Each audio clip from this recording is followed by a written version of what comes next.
What's up, happy campers? Today we're gonna be going over the essential gear for tent camping. This is what we bring. Tent, food box, screen tent, water canister, cooking utensil box, camp stove, propane, cooler, sleeping bags, sleeping pads, pillows, camp chairs, paper grocery bags for fire starters, flashlights. And don't forget the lighter. That's something that sometimes we have forgotten because it's so little. So the tent, our first tent was actually a gift, and I love that tent. It was a Coleman instant tent that her parents gifted me for my birthday, so it's actually my tent. Yeah, it was so easy to set up. We would just get to the campground. That's the first thing that we would set up. It literally took like 5 minutes, maybe No, less. it was a minute. A minute? I timed it. It was a minute. Maybe 5 minutes with like pounding all the stakes in. But it was so fast. It fit us perfectly. It had really nice ventilation, windows, and everything like that. But one time I decided to put all of our stuff in our garage on a storage shelf. And I told her not to because it could be stolen. And guess what happened? It was stolen. Just the tent. Just the tent. So that was kind of sad, so we had to get a new one. But maybe not so sad. Maybe some guy is using it right now still in Los Angeles. It's actually probably out there being used. Yeah. Something to consider about a tent is the weather that you're going to be camping in. So for example, we've been getting a lot of rain in California, and prior to that we were in Wisconsin, and we would go during summer and it would rain. So you need something that will keep you dry. Most tents come with a rain fly, but you want to have one that's gonna make sure that you stay dry if the rain and the wind is hitting the tent. It's also important to have good stakes because, you know, if it's really windy, like I mentioned, like you really need to make sure the tent stays in place. Another thing that I would keep in mind is if it's like, I would add 2 people. So for example, we're a family of 4, but our tent is supposed to be for 6. Could you fit 6 people? Probably, packed like sardines, but we have enough room for our dog. Sometimes we have brought our bunny, or you know, the things that go inside the tent that you don't want to keep outside, like sometimes shoes or whatever. So you think about that when you're getting, you know, enough space. Now we have a Kelty 6-person tent from REI. We got it. It takes a little longer to set up. It has 2 cross poles. Still pretty fast. We have it to a science now. That one time we went camping with a couple of friends, they actually have an air streamer, and it takes them like a couple of hours to level their streamer and all of that. I mean, it's a very nice, luxurious streamer. And one time we showed up and we set up literally in like a couple of minutes, and they were like, next time they actually went tent camping, right? Yeah. So we got it fast, but there's a couple of things that I don't love about the tent. Is this one, the setup, and the airflow is just not. Yeah, there's not very good ventilation. I mean, it works great, but it's durable, but compared to the instant Coleman, yeah. We don't know what the equivalent of the instant tent from Coleman is now, but they don't make it anymore. We looked for it to buy it again. Screen tent. So for this one, I have a kind of a personal connection with it. When Emily was getting me started into the camping life, we went to another place in Wisconsin and it was raining, and all of the elements to make your camping experience very uncomfortable. But her parents had a screen tent and they made this pasta and it was raining, and technically you don't really need a screen tent. It's not part of the basics, but it's something that is very good to have. If you live somewhere like Wisconsin, or you know, somewhere where the weather is a little bit unpredictable, you don't want to be stuck camping and then not have anywhere to sit. Like, you have to be in your tent. You can't cook in your tent. But if you have a screen tent, you can still, you put it over the picnic table, you can still cook, you can hang out, you can play games, have great memories.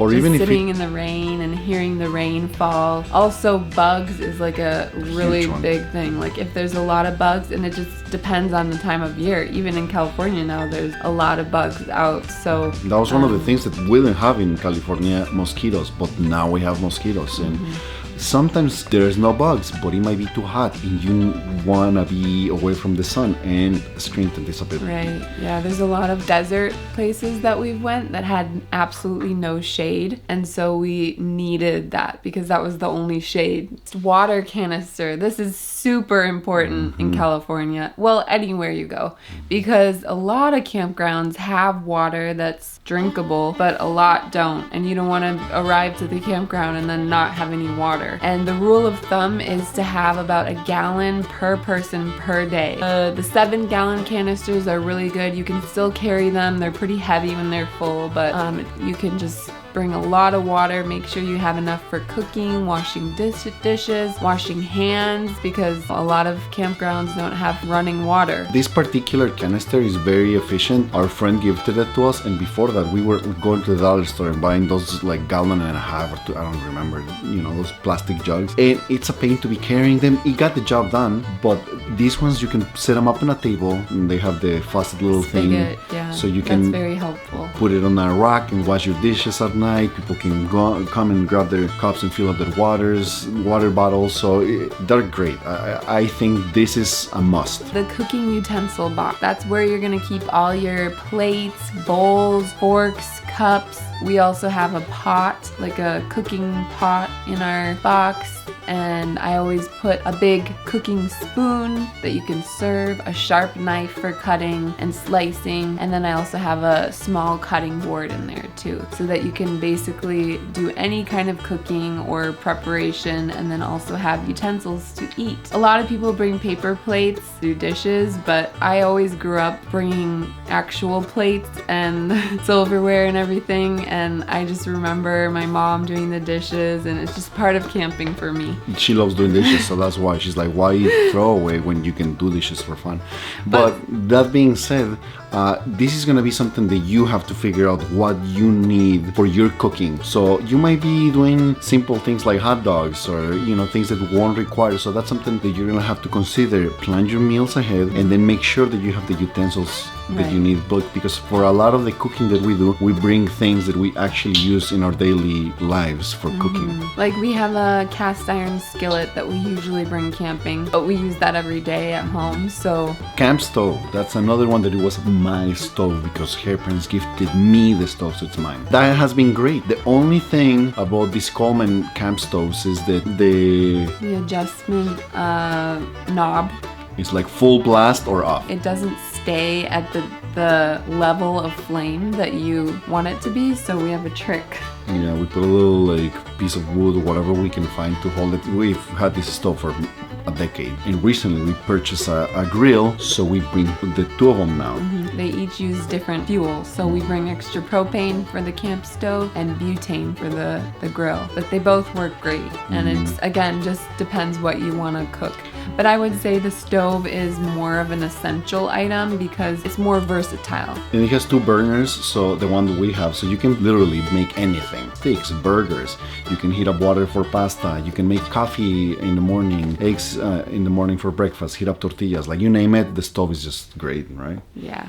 Now, cooler, that's something that is not my favorite way to keep things cold, but we haven't invested on a cooling system. They're very expensive, you need batteries, so we're literally using like the cheapest type of coolers that are the made out of. Igloo cooler, and ours is relatively small because we usually go for 1 to 2 nights. That's what we usually do, so we have only enough food for those 2 days. If we were gonna go for a longer amount of time, we would probably need a bigger cooler because ours is pretty small. We can't fit that many things in it, and we usually use ice packs. We don't put If you use actual ice, the ice just basically lasts a day and it just becomes water on the bottom of the cooler. Everything gets soggy, and some coolers you can get have a little drain and you can drain the water, but ours doesn't have that. So Emily really plans the meals because the space is so limited, and she even plans how we're gonna eat. So for example, if we're gonna make burgers, the meat will be frozen, and that will help.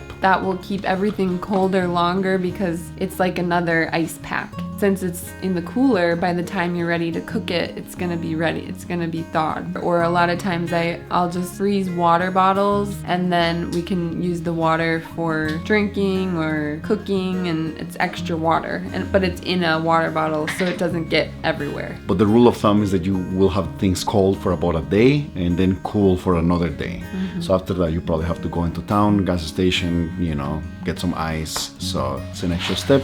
So that's where, once again, it's up to for how long you're gonna be camping. Sleeping bags, that's a must. And then you also have to consider what type of weather you're gonna be sleeping in. I have a sleeping bag that actually used to be my mom's when I was a kid, so it's really lasted a long time. It has the hood. I sleep with it closed. I like to be all snuggled in. Some people feel claustrophobic inside a sleeping bag, but that helps me stay the warmest. So I am a side sleeper and it's very uncomfortable for me to be in a sleeping bag. So what I have done, the one that I bought it was from Amazon, like $34, I don't know how many years ago. And what I did is that I unzipped the whole thing and then just unfold it and use it as a blanket. You might say, why don't you just bring a blanket? They actually take a lot of space and they're not as good as insulating as a sleeping bag. So if I remember correctly, the sleeping bag that I have is like for 40 degrees or 32 degrees. Once it actually has gotten to like 45 degrees, it's actually a little too cold. But all I have to do is put some socks, sweatpants,